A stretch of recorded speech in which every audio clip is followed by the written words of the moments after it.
Alors, est-ce qu'on peut parler de l'autosabotage du runner, ce sujet?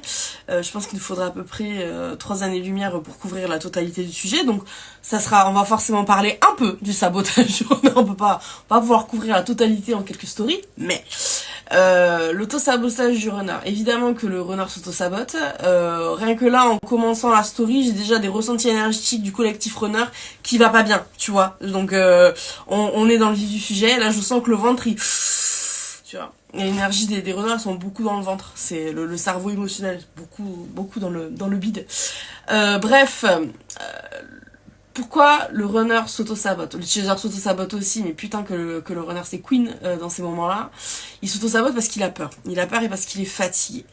Et c'est compliqué d'investir vers sa propre réussite, bien que les parcours de grands auto-sabotages, de grandes autodestructions amène aussi aux plus belles remontadas qu'on peut voir en soins, par exemple.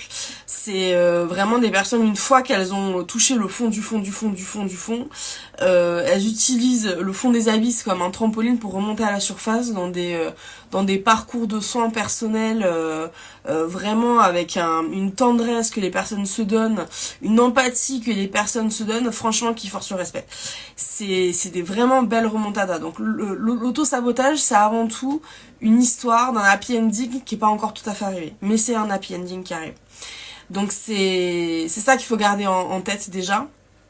L'idée c'est pas de se mettre la tête sous l'eau vraiment et de s'enfoncer à la base où on est trop nul, on s'auto-sabote. La question c'est pourquoi maintenant on est en train de s'auto-saboter, pourquoi on n'est pas encore dans cette remontada. Tu vois, faut déjà contextualiser. Ok, une fois que ça c'est dit, on parlera du happy end plus tard. On va commencer par la cata. C'est la cata parce que le runner il a peur et surtout il fait pas confiance. Il se fait pas confiance, il fait pas confiance à la vie. Pour lui, la vie est un jeu avec les dépipés qui sont pas à son avantage, c'est pipé pour tout le monde sauf pour lui. Donc du coup, il rentre dans un jeu un peu pervers à base de si je veux obtenir quelque chose de la vie, faut que moi-même j'apprenne à jouer comme ça, faut que j'apprenne à foirer une partie comme on tricherait à un jeu d'échecs par exemple, faut que j'apprenne à être d'autant plus stratège pour obtenir quelque chose de la vie. Et c'est cette philosophie-là qui dessert les runners puissance mais 1000 quoi. C'est-à-dire que c'est une philosophie qui a une vision déjà très court terme, c'est-à-dire toutes les actions, toutes les discussions, toutes les rencontres qu'on fait sont une stratégie dans laquelle je dois rentrer avec une énergie de je vais tricher afin de soutirer quelque chose qui enfin ira dans mon sens parce que jamais rien ne va vraiment dans mon sens, je suis déjà fatiguée, je me sens blessée de la vie, voilà, j'ai pas confiance donc pour ma propre survie il faut à un moment donné bien qu'on me donne quelque chose puisque de toute façon je n'ai pas confiance en la vie, je n'ai pas confiance the grand scheme comme on dit en anglais, j'ai pas confiance vraiment au processus de la vie, vraiment je sais qu'en gros elle va me la mettre à l'envers, du coup à très court terme il faut que j'obtienne certaines choses quoi qu'il en coûte. Et ce quoi qu'il en coûte, c'est beaucoup de philosophie du je veux le beurre et l'argent du beurre parce que de toute façon, à la fin, ça finira pas bien, la la li la la la. Enfin, tu vois, c'est toujours ce sentiment de je dois me rassurer à très très court terme, tout de suite maintenant, parce que de toute façon, il y a une grande inquiétude, une grande anxiété, si tu veux, sur la finalité de la vie, on va dire ça comme ça. Donc c'est comment dire, il y a une vraie dissonance par exemple.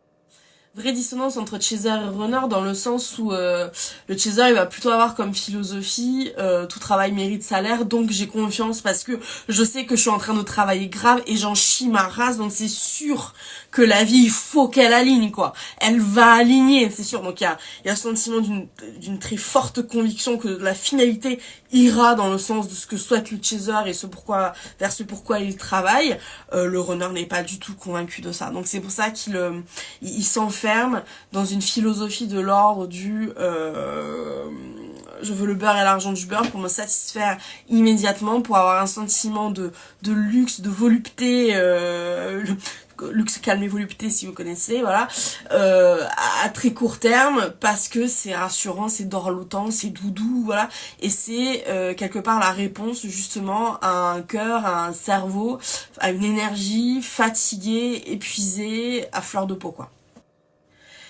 Là où du coup ça crée énormément d'auto-sabotage, c'est que ce genre de philosophie auquel le renard est particulièrement attaché, qu'il en fait vraiment une philosophie de vie, ça veut dire que chaque interaction qu'il a avec sa famille, ses collègues, ses amis, ses partenaires amoureux, que ce soit son avis ou une autre, peu importe, la première impulsion, ça va être de dire de toute façon, la vie me la met de toute façon à l'envers, du coup il faut que moi je la lui comme ça avant qu'elle le fasse. C'est rentrer avec une énergie très sous-jacente, si tu veux, de la tricherie. Donc ça veut dire qu'il y a un gros défaut d'authenticité. Le runner ne sait pas se montrer cash qui il est exactement, livre ouvert, il se protège comme ça derrière un demi-milliard de masques, derrière un demi-milliard de philosophies un peu pétées comme ça. Excusez-moi, ça c'est un... Et ça rend d'autant plus violente l'entrée fracassante du chaser dans sa vie qui va dire « Coucou chaton, en fait moi je t'aime, to the moon and back. Du coup, ton panneau je triche, je suis pas fan. Tu peux enlever s'il te plaît parce que moi je vois pourquoi tu triches, c'est qu'en fait t'as un peu bobo au corazon, tu vois. Donc moi je vais te faire un peu des besos au corazon et en fait on ira beaucoup mieux, ok? J'attends. Je bouge pas, j'attends. T'enlèves le panneau, j'attends, tu vois. Là forcément, le renard il a un petit moment de recul à base de... Quoi? J'ai pas du tout de panneau tricheur. J'ai tout à fait raison de penser que la vie elle fonctionne comme ça parce que la vie concrètement genre me la fout régulièrement à l'envers, donc j'ai raison de croire ce que je crois et je pense que tu as tort quand tu dis que j'ai un panneau triche sur la tête. Voilà. Donc vous voyez très bien ce genre de discussion que vous avez échangé avec votre autre où on a l'impression que personne... Excusez-moi, c'est un petit jugement que de dire que c'est une philosophie pétée, mais c'est moi je suis énergéticienne, je peux pas vous dire à un moment donné, je peux pas valoriser le fait qu'on rentre dans une interaction avec quelqu'un, avec un collègue, que ce soit de la famille, que ce soit sur le ton de l'amour, etc. Que quand on rentre avec une énergie comme ça de je vais pipi d'aider avant que la vie me la foute à l'envers, je peux pas vous dire que c'est ok. Parce que ce que ça donne comme impulsion, c'est que en face, du coup, vous envoyez aussi un signal, on va dire comme ça, c'est attention, cette personne est à risque. Attention, cette personne, elle arrive en trichant, elle arrive avec des masques. Même si les raisons de l'existence de ces masques sont tout à fait compréhensibles et sont tout à fait humaines et auxquelles on peut répondre avec de l'empathie, c'est une question de, en ressentant ça, est-ce qu'il n'y avait pas d'autres moyens sans tricher que d'expier ces sentiments-là, tu vois. C'est une question ouverte, j'ai pas la réponse. En tout cas, les runners, eux, ont choisi plutôt la tricherie. Du coup, énergétiquement, ça vous met un panneau sur la tête, attention, je suis un tricheur. Du coup, vous galérez, enfin pour la plupart d'entre vous, il y a beaucoup de galères au niveau professionnel, il y a beaucoup de galères au niveau amoureux dans le sens où même si vous calez avec des tierces, c'est jamais idéal, c'est jamais, il y a toujours un truc qui pète, etc. La famille vous renvoie pas du tout une image ou très rarement une image de vous êtes l'enfant chéri, enfin tu vois, il y a beaucoup de dissonance un petit peu partout. Du coup, ça confirme un petit peu leur vision qui est la vie de toute façon on va me la mettre à l'envers, on est en train de me la mettre à l'envers, mais en même temps la vie est aussi de te la mettre à l'envers parce que sur ta tête il y a marqué je suis un tricheur. Et la vie est en train de te dire on n'aime pas les tricheurs, donc on va pas jouer ton jeu parce que ton jeu on n'en veut pas, tu vois. Donc c'est un espèce de serpent qui se mord la queue, où du coup ça continue d'alimenter le runner dans sa philosophie du je veux tirer la couverture à moi-même, il faut le beurre et l'argent du beurre. Que personne ne parle la même langue parce qu'on a deux personnes convaincues intimement d'être authentiques par rapport à la vie. Sauf que le chaser est authentique dans un sens plutôt positif à base de ça va s'aligner, la vie est bien faite. Le renard part complètement pessimiste à base de la vie est une PUTE, elle va nous la mettre à l'envers, donc je suis authentique avec ça et je joue de la manière dont la vie demande qu'on joue avec elle, tu vois. Et du coup personne n'arrive à la même conclusion. Et ce qui est bien normal, mais c'est là où le runner pêche un petit peu, enfin, là où le chaser pêche, c'est qu'il lui, il fait un délit, un crime d'authenticité. Il est beaucoup trop authentique. Il faut clairement que le chaser se détende le string, tu vois. Avant de regarder la fin du parcours, la fin du marathon, faut déjà commencer à courir, tu vois. Faut déjà commencer à, tranquillement, on démarre les premières foulées, quoi. Donc c'est une dose de recul à prendre aussi, mais là où le runner pêche énormément, c'est que, il va considérer que la vie est difficile, sans se poser la question de est-ce que la vie est difficile pour tout le monde. Si d'aventure, parce qu'il a un peu fifou la joie, le runner se pose la question, il va se rendre compte que d'autres personnes l'ont beaucoup plus facile que lui, donc du coup ça va en plus alimenter sa jalousie. S'il a un petit pet au casque un peu narcissique, ça part avec, tu vois. Donc ça ne fait que reconfirmer son truc, que lui, la vie avec lui, est d'autant plus comme ça, et donc du coup faut encore plus lui mettre à l'envers, tu vois. Donc c'est tout le temps une surenchère sur le fait de t'as raison d'avoir un panneau triche sur la tronche, c'est comme ça qu'on joue dans la life, et c'est comme ça qu'on obtient les choses, parce que il y a un tel défaut de confiance en la vie que même le runner un peu jaloux, un peu narcissique, qui regarde ce qui se passe chez le voisin, se dit mais eux ils doivent y arriver parce qu'en fait ils sont plus stratèges que moi, donc je suis une pauvre merde. Ça renvoie inexorablement vraiment des signaux hyper pessimiste, hyper négatif, et franchement c'est une pente qui est savonnée et qui s'arrête pas. À un moment donné il faut vraiment que le runner se pose en disant à base de est-ce que j'ai pas un peu tort. Le problème c'est que le runner va jamais s'arrêter en plein milieu de sa philosophie comme ça, parce qu'en fait il y a un petit ange qui lui a susurré ça à l'oreille, ça n'arrivera jamais, ouais. Donc il commence à se poser cette question là parce qu'il se prend porte sur porte sur porte dans la gueule, des portes un peu sévères type prison de la santé, quoi. Vous voyez, c'est vraiment des grands stops, des stops douloureux, souffrants, qui vraiment à un moment donné le mettent à l'arrêt. À base de là il faut vraiment que je change ma vision des choses, mais genre fissa, genre urgemment, quoi.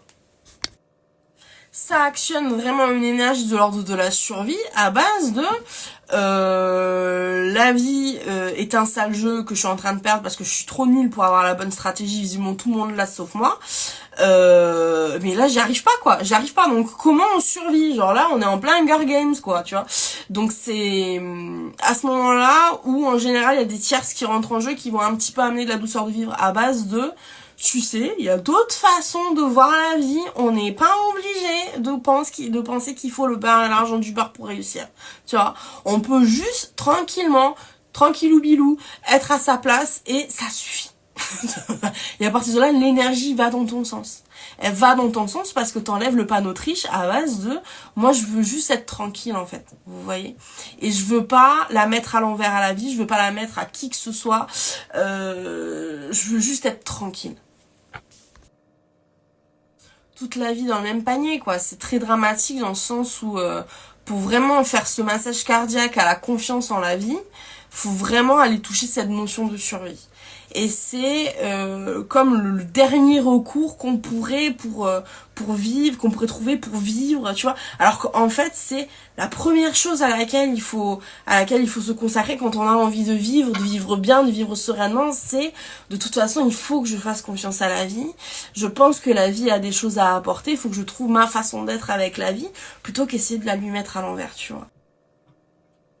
Et ça, c'est dommage que le runner le comprenne pas plus tôt parce que vraiment, j'insiste sur le fait qu'il le comprend quand il y a la notion de survie émotionnelle qui est vraiment sur la table, et c'est vraiment au dernier moment, on va dire ça comme ça, c'est-à-dire que leur cerveau va pas bien, leur cœur va pas bien, ça s'aligne pas, il y a des idées noires, pour ceux qui ont des addictions il y a des surenchères, il y a une grande perte de repères à ce moment-là, plus il y a de perte de repères, moins la vie tourne de façon matérielle, de façon professionnelle, enfin voilà, on sent que tous les schémas qui sont en place à ce moment-là dégringolent un petit peu les uns après les autres, les amis de très longue date partent, enfin tu vois, il y a ce sentiment de là, ça devient chaud patate, les gars, tu vois.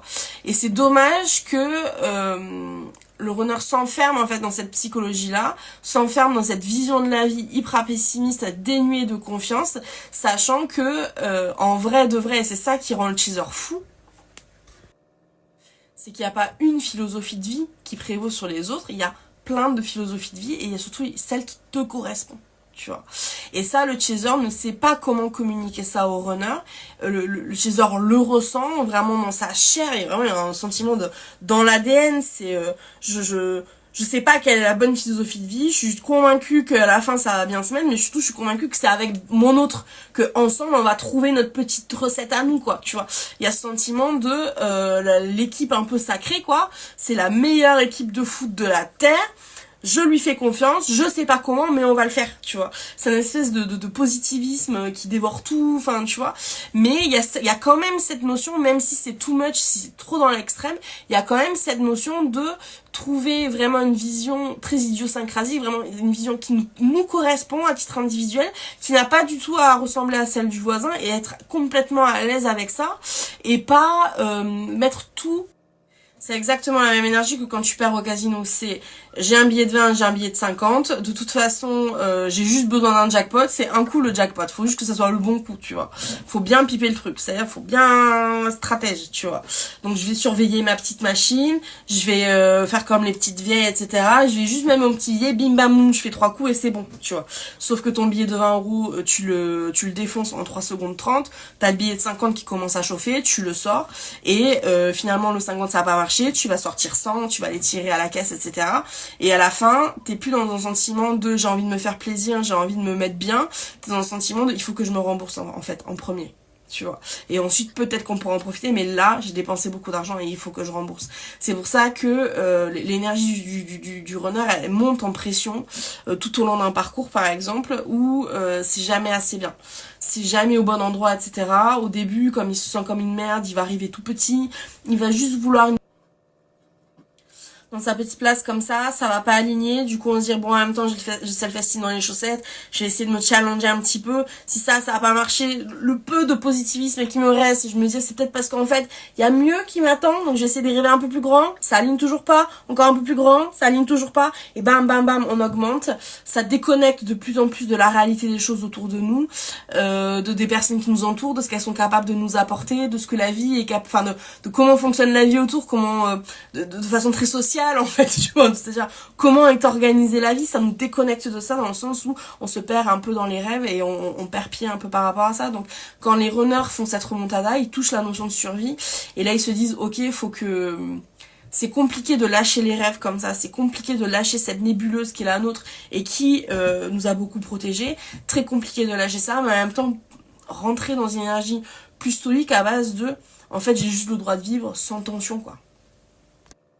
Donc c'est réapprendre à redescendre vraiment, à se connecter à des choses beaucoup plus franches, beaucoup plus saines, beaucoup plus simples de la vie. Souvent ça passe justement avec une petite tierce qui va aider un petit peu au processus. Ça peut passer par le fait que par exemple ils vont perdre une maison ou un job auquel ils étaient très attachés parce que ça matchait pas mal le fait que la surenchère grimpait comme ça, mais en même temps revenir un peu au point zéro que eux à ce moment-là considèrent comme un échec. En fait c'est surtout une seconde chance de redémarrer différemment à base de le rêve. C'est pas forcément quelque chose de négatif, c'est surtout se perdre dans le rêve qui est quelque chose de négatif. C'est-à-dire que on n'est pas là pour ne faire que rêver, on n'est pas là que pour vivre dans un imaginaire, on est là pour vivre une vie, il y a une vie qui est organisée autour de nous, il y a des codes sociaux, il y a des choses qu'on partage, il y a des moments de simplicité qui portent énormément de joie, énormément de sens, enfin tu vois, et tout ça, quand on est bourré dans le rêve, on survole en fait, quoi. Donc c'est ce sentiment de se réancrer vraiment dans une vie simple, mais le simplicité dans le sens noble du terme, quoi. Vraiment les choses simples de la vie, mais qui portent tellement de joie, tellement de sérénité, tellement de calme, parce que ce sont des choses qui sont souvent très ancestrales. On retrouve beaucoup de renards par exemple qui se reconnectent à la nature, qui se reconnectent à leur famille. Vraiment il y a un sentiment de revenir un peu aux racines des choses, peu importe quelles sont ces racines, mais dans le sens où il faut détricoter justement souvent des dizaines d'années de philosophie de vie comme ça, qui n'ont été qu'une surenchère qui n'a amené nulle part, tu vois. Donc redétricoter l'auto-sabotage, revenir à une philosophie de vie beaucoup plus pragmatique, beaucoup plus simple, beaucoup plus calme, et retricoter à partir de là des schémas beaucoup plus sains, etc. Mais ça passe forcément par un stade de qu'est-ce qui se passe, gros point d'interrogation.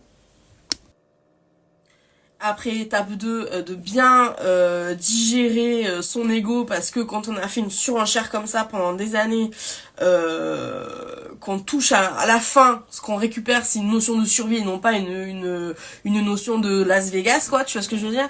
Donc il y a cette notion de là je suis en plein échec en fait, alors que pas du tout, c'est juste qu'on t'a mis un vrai gros panneau stop à base de il faut que ça s'arrête frère, tu vois, donc reviens s'il te plaît, c'est l'opposé d'un échec, c'est juste une redirection. Mais c'est pas comme ça que le runner le vit.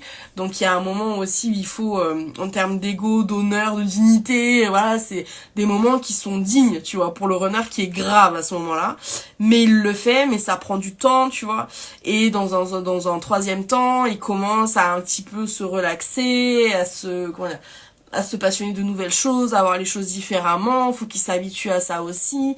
Il a envie que ça lui appartienne de façon très individuelle, il veut surtout pas impliquer son chaser là-dedans dans un premier temps parce que le renard est terrifié à l'idée que ces nouveaux schémas et quelque part la signature de leur chaser dessus, c'est-à-dire que c'est le chaser qui inculque vraiment les bons schémas, etc.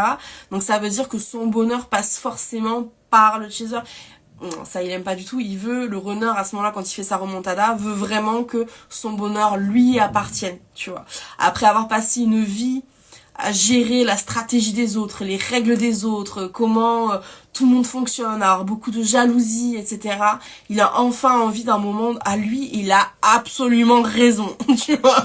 Donc c'est des moments où souvent les runners se déconnectent profondément de leur chaser, ils ont besoin de ce retour à eux-mêmes pour se connecter avec le reste du monde, sauf leur chaser. Et dans un second temps, une fois qu'ils sont rassurés sur le fait que leur bonheur leur appartient vraiment, que leur schéma leur appartient vraiment, ils songent peut-être à réouvrir un peu niveau chaser. Donc quand les runners font leur remontada, déjà faut lâcher cette énergie de je tape, tu vois. Et souvent, ça passe par un grand moment de silence, un grand moment très statique, stoïque, j'ai presque envie de dire, à base de mais du coup, si je fais pas ça, je suis censée faire quoi? J'ai faim, donc faut bien que je mange. Énergétiquement, j'ai pas d'argent, je suis fatiguée. J'ai pas envie qu'on me donne la béquille parce que j'ai envie de rester indépendant, j'ai envie de surtout plus dépendre de mon autre énergétiquement parce que ça m'a trop coûté dans les vies passées, etc. Du coup, je fais quoi? Ouais. Donc il y a une grande notion d'apprendre à lâcher du lest, d'apprendre à c'est subversif ce que je veux dire, mais apprendre à arrêter d'être ambitieux, parce que le problème c'est que dans cette énergie de la surenchère comme ça, souvent le runner s'est un peu perdu dedans aussi, c'est-à-dire comme il n'arrive pas à obtenir quelque chose, il va tout le temps essayer d'augmenter le cap en disant bah si c'est pas ça qui était pour moi, c'est la suite. L'un des moyens les plus rapides quand on check un lien FJ par exemple, c'est pour regarder qui a l'énergie de faut que je vole une orange parce que si je vole pas une orange, je vais mourir à la dalle en fait, tu vois. Donc c'est vraiment une énergie de je prends comme ça, et si j'ai des gros besoins, mais faut que je prenne très très fort tout le stand du marché d'orange. C'est tout le stand faut que je prenne. Donc c'est le chaser, il a pas ça, il veut juste son runner, il veut rien d'autre le chaser. Il le veut trop fort, trop bruyamment, trop passionnellement, trop fusionnellement, trop tout, mais il veut que lui. Il y a le sentiment de le reste ça m'intéresse pas, j'ai pas besoin, ça me va. Donc c'est comme ça qu'on différencie, qu'on peut, par exemple, c'est l'une des méthodes pour différencier dans un lien qui est qui par exemple.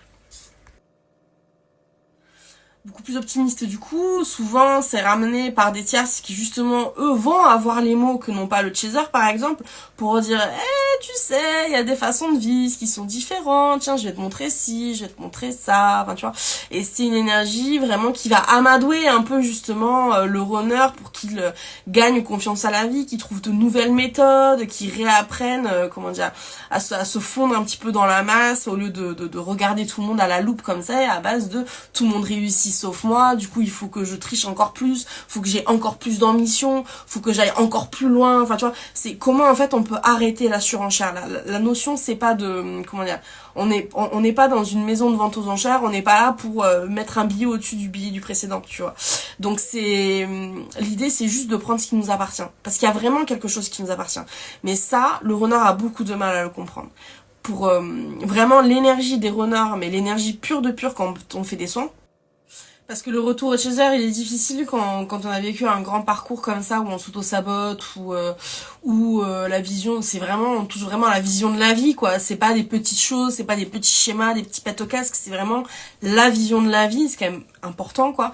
Donc il est compliqué ce retour au chaser parce que, en face, t'as quelqu'un qui a ce délit d'authenticité qui, du coup, énergétiquement va se poster de façon très inconsciente, c'est pas du tout un choix du chaser, mais c'est comme ça que le runner va le vivre, une espèce de juge de l'authenticité qui va le regarder droit dans son âme en train de dire ça y est t'es authentique, ça y est t'as viré ton panneau là, parce qu'on l'aime pas le panneau en fait, tu vois. Donc il y a souvent des retours comme ça aux chasers qui vont juste faire des micro-checks en fait à base de tiens, si je me poste devant mon chaser, qu'est-ce qui se passe? Est-ce qu'il va me regarder avec les yeux de juge comme ça, genre, il va bien ton panneau? Ou est-ce qu'il va me regarder comme moi j'ai envie qu'il me regarde, c'est-à-dire dans la douceur, dans la tendresse, zéro jugement J'ai pas envie qu'on me regarde à la loupe, j'ai juste envie de vivre simplement en fait, parce que je viens de réapprendre à vivre simplement. C'est pas pour me poster devant quelqu'un comment dire, et applaudir des deux mains parce que quelqu'un va me faire une espèce de procès de l'authenticité. J'ai pas envie de ça, quoi, tu vois. Donc il est compliqué ce retour au chaser, surtout en face t'as un chaser qui est encore un petit peu dans la colère, un petit peu sec comme ça et qui va regarder à la base de tout ça pour ça. Ça sert à rien. Il a raison de ne pas vouloir y aller, ça sert à rien, tu vois. Donc c'est souvent le runner retourne vers son chaser quand il a la certitude, j'ai presque envie de dire la confirmation, souvent par des biais divers, des amis d'amis, ou il va regarder un peu sur les réseaux sociaux où en est son autre, et des choses comme ça. Est-ce que mon chaser, a cette flexibilité-là, qui est de me regarder, certes avec son authenticité, parce que de toute façon il est comme ça, mais sans me faire vraiment une espèce d'interrogatoire de l'authenticité, quoi. Parce qu'en termes d'ego, en termes d'image, leur propre parcours individuel déjà, la finalité de celui-ci, cette espèce de grande remontada, c'est un flex. C'est déjà un gros flex, vous voyez. Donc c'est pas pour que quelqu'un vienne derrière, coucou le chaser, fasse un peu l'inspection des travaux finis et dire oui, enfin bon, t'aurais pu comprendre avant, oui, mais est-ce que ça valait vraiment de transpirer comme ça? Non, ferme ta gueule en fait. Juste ferme ta gueule, c'est chacun a son processus qui est le nôtre. Juste, on juge pas, quoi. Si c'était le temps que vous avez besoin d'avoir, si c'était ce processus que vous avez besoin d'avoir, c'est le bon. Voilà, point, ça s'arrête là, voilà. Mais donc le renard a vraiment besoin d'être rassuré là-dessus parce que il a transpiré dans ce parcours, vraiment en termes d'ego, sur la notion des masques, de comment on se présente à l'autre, comment on se sent rassuré quand on se présente à l'autre, etc. Parce que même si on pète du feu de Dieu dans la vie, qu'on va bien, etc., il y a toujours le regard de l'autre qui est là quand même. C'est dans le regard de l'autre qu'on se sent valorisé, qu'on se sent désirable, qu'on se sent voulu. C'est aussi dans le regard de l'autre qu'on se sent dévalorisé, qu'on se sent pas entendu. Enfin, où est-ce que je veux dire ? C'est le regard de l'autre, c'est quand même quelque chose d'important, de fondamental justement dans ces grandes discussions de vie. Quand on vient expliquer la remontada qu'on a vécue, c'est compliqué de soutenir le regard de l'autre. Donc c'est pour ça qu'il y a beaucoup de runners, même comment dire, s'ils ont l'envie de retrouver leur teaser et d'accéder à une autre étape avec eux, etc., freinent un peu des cas de fer dans le sens où le regard de l'autre, c'est une étape auquel quelque part, ils se sentent jamais prêts. Donc si en plus en face, vous avez un chaser un peu sur les sur les canines, quoi, hein, comme ça, toujours un peu en colère, qui dit oui mais quand même il y a des choses qui sont passées, c'était grave et nanana, et qui lui n'arrive pas à passer outre alors qu'il est authentique, il devrait être attaché aux choses simples de la vie. Ça sert à rien d'y aller parce qu'il va y aller, le runner, et en fait il va se faire démonter la tête juste en 10 secondes en fait, quoi. Ça lui aura pris 10 ans pour faire sa remontada, finalité 10 secondes et il va se sentir exactement comme au point de départ. Donc il y va pas et il a raison de pas y aller, vous voyez.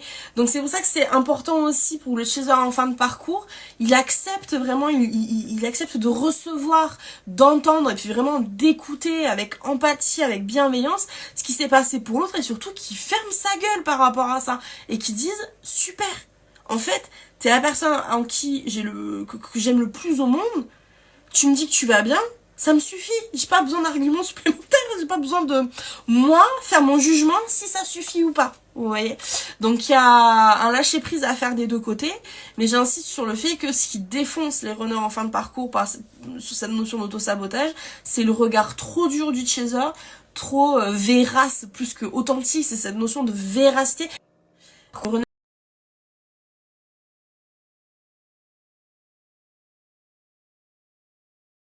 Il n'aspire que ambiance guimauve, tendresse, comment dire, petit cookie double chocolat quoi, vous voyez. Il veut pas autre chose. Ouais. Et il a raison parce comment dire, sous ce processus, il l'a fait en étant déjà fatigué. Là, il commence juste à peu près à dormir correctement. Il a pas envie qu'on lui remette une grosse couche, quoi. Donc souvent, voilà, ça, si je peux me lâcher un petit, comment dire, un petit conseil à ma commu des chasers, c'est la MIFA là, c'est détendez-vous par rapport à ça. Si vous sentez que vous avez de la colère encore qui reste en travers de votre gorge par rapport à votre runner que vous savez en fin de parcours, que vous savez dans ce processus de, en fait, il arrête de se mentir à lui-même, il arrête de tricher dans la vie, on sent qu'il se connecte de façon beaucoup plus frontale aux choses, on sent qu'il y a une vraie rigueur de vivre maintenant qui n'existait pas avant. Si vous avez toujours du ressentiment, prenez-le en charge, mais genre, rendez-vous chez le psy direct. Coucou monsieur madame le psy, pourquoi je continue à broyer du Nord pour un truc qui s'est passé il y a 5 ans quoi. Voilà. Petite piste, voilà. Parce que de toute façon votre autre il reviendra jamais si vous êtes posté genre salut t'es vérace. Non. Nul, voilà. Donc félicitations les runners pour votre future remontada. On y croit, vous êtes chaud bouillon. Je vous envoie plein de bisous.